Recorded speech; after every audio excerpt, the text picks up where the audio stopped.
पत्नी के अलावा इस एक स्त्री से संबंध रखना पाप नहीं होता है। शास्त्रों के अनुसार कोई भी पुरुष पत्नी के अलावा इस एक स्त्री से शारीरिक संबंध बना सकता है। दोस्तों, एक बार देवर्षि नारद नारायण नारायण का जाप करते हुए अंतरिक्ष के मार्ग से यमलोक पहुंच जाते हैं। यमलोक के देवता यमराज विशालकाय सिंहासन पर विराजमान होते हैं। उनके पास चित्रगुप्त बैठे हुए होते हैं। तभी देवर्षि नारद उस स्थान पर पहुंच जाते हैं। देवर्षि नारद को आता देख यमराज उनका स्वागत करते हैं और उन्हें प्रणाम करते हुए कहने लगते हैं, हे देवर्षि, आपके आगमन से यमपुरी धन्य हुई है। देवर्षि नारद कहते हैं, हे मृत्यु और न्याय के देवता यमराज, आपको प्रणाम है। फिर यमराज कहते हैं, हे देवर्षि, आज बड़े युगों के बाद आप यमपुरी पधारे हैं। अवश्य ही कोई महत्वपूर्ण कारण होगा। कृपया आप हमें बताने की कृपा करें कि आप किस प्रयोजन से आज यमपुरी आए हैं। तब नारद जी कहते हैं, हे धर्मराज, आप मृत्यु और न्याय के देवता हैं। तीनों लोकों के प्राणियों को उनके कर्मों के अनुसार दंड देने का कार्य आप करते हैं। आपके पास समस्त प्राणियों और चराचरों का लेखा जोखा रखा हुआ है। पापी मनुष्यों को आप नरक में डालते हैं और पुण्यवान मनुष्य को आप स्वर्ग में भेजते हैं। इसीलिए आपको मनुष्यों के सभी पाप और पुण्य कर्मों का ज्ञान है। मैं आपके पास एक विचित्र प्रश्न लेकर आया हूं। कृपया आप मेरे इस प्रश्न का उत्तर दें। फिर यमराज कहते हैं, हे देवर्षि, आप सत्य कहते हैं। हमारे पास तीनों लोकों के प्राणियों का लेखा जोखा रखा हुआ है, क्योंकि प्रभु ने हमें यही कार्य सौंपा है। हम प्रभु के आदेश से ही मनुष्य के पाप और पुण्य कर्मों के आधार पर उन्हें दंड देते हैं। हे देवर्षि, आपके मन में जो भी प्रश्न अथवा शंका है, आप निसंकोच होकर पूछिए। हम अपने सामर्थ्य के अनुसार उनका समाधान अवश्य करने का प्रयास करेंगे। तब देवर्षि कहते हैं, हे यमराज, शास्त्र कहते हैं कि एक पुरुष को केवल एक ही स्त्री से विवाह करना चाहिए, एक ही स्त्री से संबंध बनाना चाहिए। किंतु मैंने यह भी देखा है कि कुछ मनुष्य अनेक विवाह करते हैं, अनेक स्त्रियों से संबंध रखते हैं। क्या ये पाप नहीं है? क्या ऐसे मनुष्यों को नरक में डाला जाता है?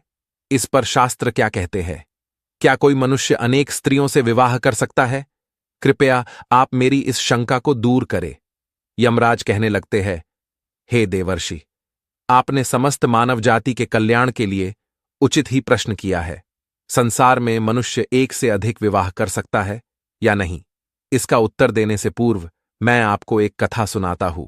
इस महान कथा में आपको सभी प्रश्नों के उत्तर मिल जाएंगे। इसीलिए आप इस कथा को ध्यान से जरूर सुनें। जो भी इस कथा को ध्यान से सुनता है, मैं उसके 32 अपराध माफ करता हूं। फिर नारद जी कहते हैं, हे धर्मराज, आप उस कथा को अवश्य कहिए, मैं उसे ध्यान से पूरा सुनूंगा। तब यमराज नारद जी को वह महान कथा सुनाते हैं। प्राचीन काल की बात है। मध्य देश में एक अत्यंत शोभायमान नगरी थी। उस नगरी के एक अत्यंत गुणवान, बलवान और रूपवान राजा थे, जिनका नाम था धर्मपाल। महाराज धर्मपाल एक न्यायप्रिय राजा थे। उनकी प्रजा उनके न्याय से अत्यंत संतुष्ट रहा करती थी। राजा भी अपनी प्रजा का अच्छी तरह से देखभाल करते हैं, प्रजा का सभी जरूरतों का अच्छी तरह से ध्यान रखते थे। महाराज की सुकन्या नाम की पत्नी थी, जो अत्यंत सुंदर, गुणवान, चरित्रवान और पतिव्रता नारी थी। महाराज धर्मपाल और रानी सुकन्या बहुत ही दयालु स्वभाव के थे। वे हर प्रकार के यज्ञ, दान, धर्म तथा अनुष्ठान किया करते थे। उनके साम्राज्य में सब कुछ था, किंतु केवल एक कारण से महाराज, महारानी और प्रजा दुखी रहते थे। महाराज को कोई संतान नहीं थी, जिससे महाराज दुखी और चिंता में रहते थे। प्रजा को भी महाराज की ऐसी दशा देखी नहीं जा रही थी। कितने ही प्रयास करने पर भी महाराज को कोई संतान नहीं हो रही थी। महाराज ने अनेक वैद्य बुलाए, अनेक पुत्र प्राप्ति के उपाय किए, दान धर्म किया, व्रत किए, किंतु उन्हें किसी भी उपाय से संतुष्टि नहीं मिली। फिर एक दिन प्रजाजन महाराज के पास आते हैं और कहते हैं, हे महाराज, आप पुत्र प्राप्ति के लिए दूसरा विवाह करें। किंतु महाराज अपनी प्रजा की बात से सहमत नहीं होते हैं। महाराज रानी सुकन्या से बहुत प्रेम करते थे, इसीलिए वे अपनी पत्नी का दिल नहीं दुखाना चाहते थे। तथा महाराज शास्त्रों का भी ज्ञान रखते थे कि एक पुरुष को केवल एक ही स्त्री के प्रति एक निष्ठ रहना चाहिए। एक पत्नी के होते हुए कभी दूसरी स्त्री के पास नहीं जाना चाहिए। जिस प्रकार से एक मादा पशु के साथ दो नर पशु नहीं रह सकते, ठीक उसी प्रकार से एक पुरुष के साथ दो स्त्रियां कभी सुखी नहीं रह सकती। जो पुरुष एक पत्नी होते हुए भी दूसरी स्त्री से संबंध रखता है वह घोर पाप करता है और नरक में ही गिरता है। इसी कारण से महाराज दूसरा विवाह नहीं करना चाहते थे। फिर प्रजाजन महारानी के पास जाकर उनसे आग्रह करते हैं कि वे महाराज को दूसरा विवाह करने के लिए मनाएं। तब रानी सुकन्या भी प्रजा के दुख समझती है और महाराज के पास आकर कहने लगती है, हे स्वामी, आप कृपया दूसरा विवाह कर लीजिए। हमारे राज्य को भविष्य में एक राजा की आवश्यकता पड़ सकती है। फिर महाराज रानी को भी मना करते हैं और कहते हैं, हे प्रिय, यदि मैं दूसरा विवाह भी कर लूंगा तो मैं पाप का भागी बन जाऊंगा, मुझे नरक में ही जाना पड़ेगा। और तुम बताओ, क्या तुम मेरे दूसरे विवाह से खुश रह पाओगी? तब रानी कहती है, हे स्वामी, आपकी खुशी में ही मेरी खुशी है। मैं मेरी सौतन को अपनी बहन मानकर प्यार दूंगी। कृपया आप संकोच ना करें। मुझे इससे क्षण मात्र भी दुख नहीं होगा। मैं आपको विवाह के लिए सहमति देती हूं। तब महाराज कहते हैं, हे देवी, किंतु मुझे उस पाप से कौन बचाएगा जो एक स्त्री के होते हुए भी दूसरी स्त्री के साथ संबंध रखने से मिलता है। इस पाप से कोई मुक्ति नहीं है। मैं ऐसा घोर अनर्थ नहीं करना चाहता। उधर स्वर्गलोक से महाराज के सभी पूर्वज इस घटनाक्रम को देख रहे होते हैं।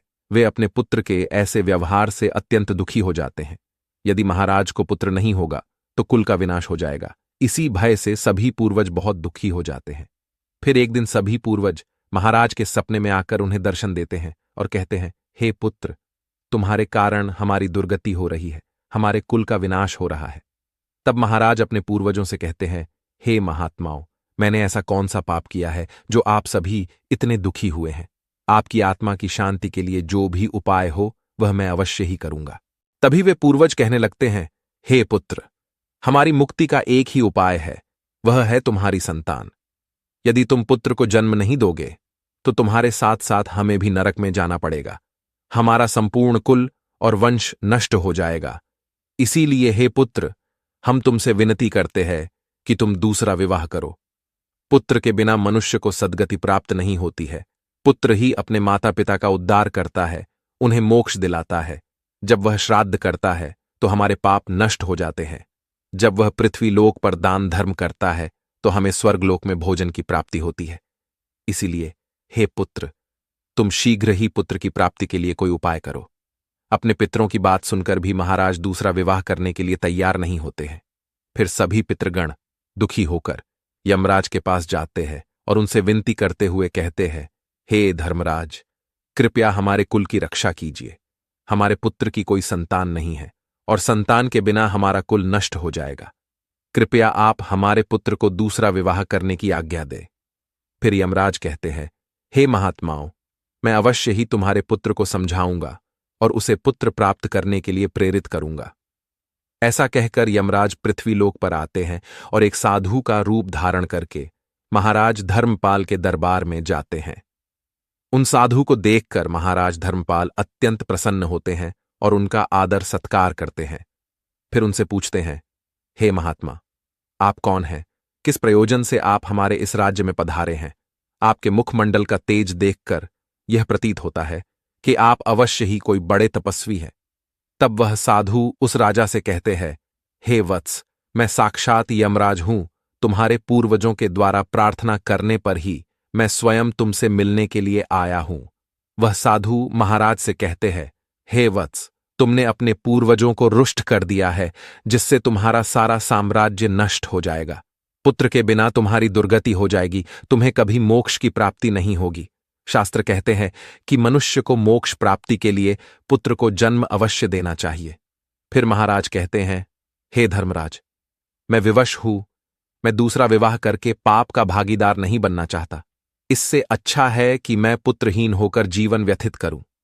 यमराज कहते हैं, हे वत्स, तुम्हारे न्याय प्रिय आचरण से और अपनी पत्नी के प्रति एक निष्ठता को देखकर मैं अत्यंत प्रसन्न हूं। किंतु हे धर्मपाल, एक मनुष्य दूसरा विवाह अवश्य कर सकता है, इसमें कोई पाप नहीं है।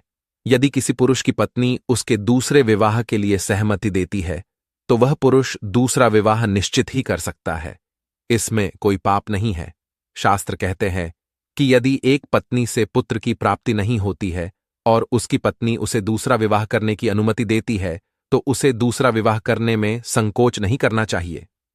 साक्षात धर्मराज के द्वारा ऐसे वचन सुनकर महाराज अति प्रसन्न हो जाते हैं और यमराज को धन्यवाद देते हैं। फिर यमराज उस स्थान से अंतर्ध्यान हो जाते हैं।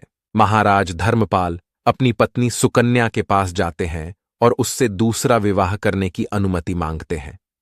तो महारानी सुकन्या उन्हें दूसरा विवाह करने की अनुमति दे देती है। तब महाराज दूसरी स्त्री से विवाह कर लेते हैं, जिससे उन्हें सुंदर पुत्र रत्न की प्राप्ति होती है। और उधर स्वर्गलोक में सभी पूर्वज भी आनंदित हो जाते हैं और यमराज का बार बार धन्यवाद करते हैं। तो दोस्तों, इस प्रकार से धर्मराज ने नारद जी को स्त्री और पुरुष के विवाह और आचरण संबंधी महत्वपूर्ण ज्ञान दिया है। आपको यह कथा कैसी लगी कमेंट करके जरूर बताएं।